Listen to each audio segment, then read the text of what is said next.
కేసిరెడ్డి రాజశేఖర్ రెడ్డి పారిపోదాం అని చెప్పి హైదరాబాద్ వచ్చాడని చెప్పి చాలామంది న్యూస్ పేపర్స్ రాస్తున్నాయి. కానీ ఆయన అంటం ప్రకారం నేను ఆల్రెడీ ఆడియో రిలీజ్ చేశాను కదా, సిట్ ముందుకు రాబోతున్నాను, నెక్స్ట్ డే అన్నెసరీగా అరెస్ట్ జరిగింది.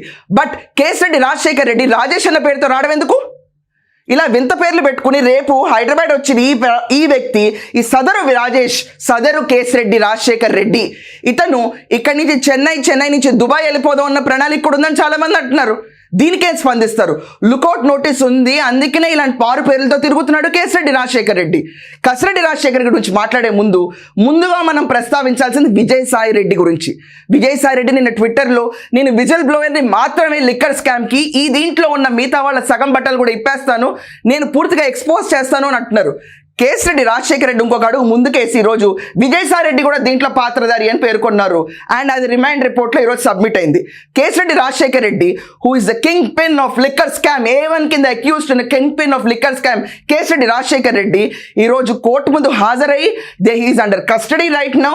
అండ్ ఈయన చెప్పిన రిమైండ్ రిపోర్ట్లో మనం చూస్తే కనుక జనాల ఆరోగ్యంతో ఆడుకునే రకంగా మద్యపానం స్కామ్ అనేది నిర్వహించబడింది. ఈ పాలసీ సమలైని ఈ పాలసీ మేకింగ్లో మనం చూసుకుంటే కనుక సజ్జల శ్రీధర్, విజయసాయి రెడ్డి, మిథున్ రెడ్డి, దాని తర్వాత వాసుదేవ్ రెడ్డి, కృష్ణమోహన్, రాజకేశ్ రెడ్డి వీళ్ళందరూ పాల్గొన్నారు. ఈ డిస్కషన్స్ అన్నీ జరిగినాయి విజయసాయి రెడ్డి ఇంట్లోనే. విజయసాయి రెడ్డి గారు ఏమన్నారండి మనం కూర్చుని పెద్ద నీతి వాక్యాలు మాట్లాడినట్టు మిగతా బట్టలు ఎప్పుదీస్తానంటే ఓ గ్రేట్ అనుకున్నారు అందరూ. అసలు నాకు పాలసీ మేకింగ్లోనే ఉన్నాను తప్ప స్కామ్ మేకింగ్లో నేను లేను అని.